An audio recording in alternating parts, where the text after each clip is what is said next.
How to talk to your family about the police state this Christmas if it comes up, and it probably will. Here are some pointers for dealing with the big three arguments of police supporters and apologists.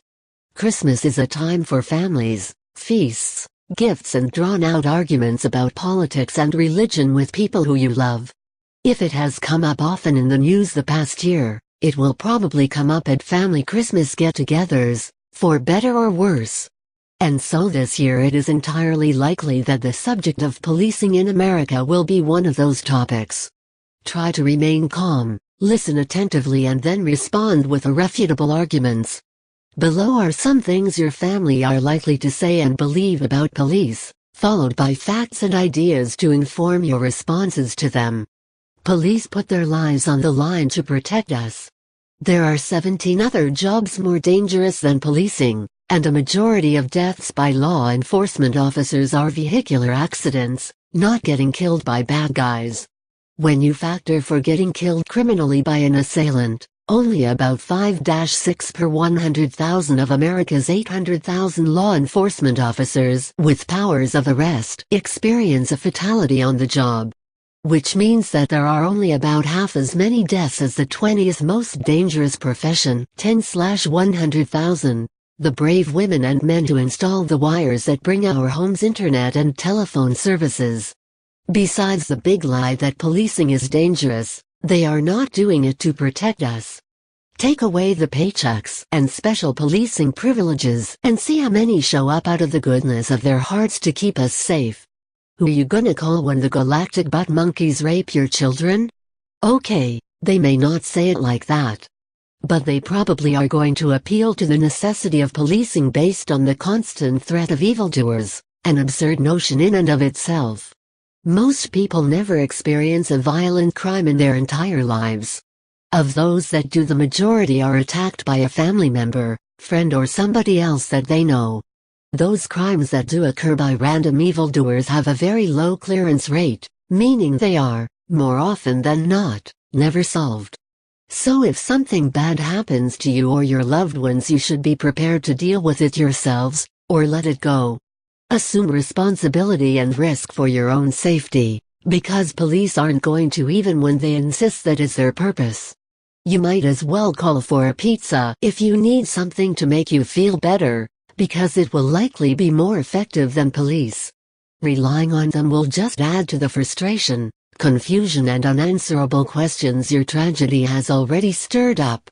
The only problem here is that if you take justice into your own hands, you will become the next victim of police and the legal system. They will protect criminals to profit from the enforcement and prosecution of their laws.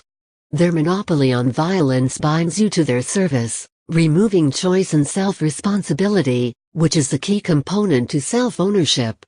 You are essentially owned by those who claim responsibility for you, whether they take that responsibility seriously or not. Policing is slavery. COPBLOCK by Joshua Scott Hodgkin. If you don't like it, then just obey the law. There are several problems with this decrepit suggestion. First of all, many of the laws are inhumane. The punishments for victimless crimes always far exceed the damage of the crime itself.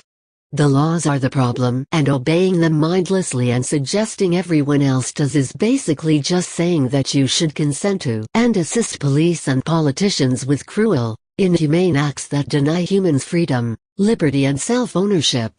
You should not, and by appealing to your loved ones' values you should be able to make them see why they should not either. Besides that, the average person breaks about 3 laws a day. We are all potential criminals, and police will use these laws against anybody when it suits them, regardless of how much you support the police. They aren't a rock band. They don't have to please their fans to succeed because we have no choice in policing services. Unlike almost every other kind of service, we do not get to choose the laws and enforcement agencies or methods. These are forced on us without any choice whatsoever. And through taxation you are forced to pay for it. If you don't pay, the government will send a court summons. If you ignore that, they will send police to kidnap you and lock you up while they figure out how they are going to force you how to pay for a service you never asked for. If you try to evade the police kidnappers, they may end up killing you. Without the constant threat of theft and violence, they could not exist. They are the bad guys. Your family may hypothesize that taxes and government services are voluntary. However, there has never once in history been a state that taxed its citizens without the duress of aggression. Such hypotheses are without any rational grounds whatsoever. And for the religious people in your family, remind them that they are celebrating the birth of Jesus Christ, a man that spoke out against the authority of the state and its enforcers and was then killed by them. Jesus was killed by cops. Merry Christmas.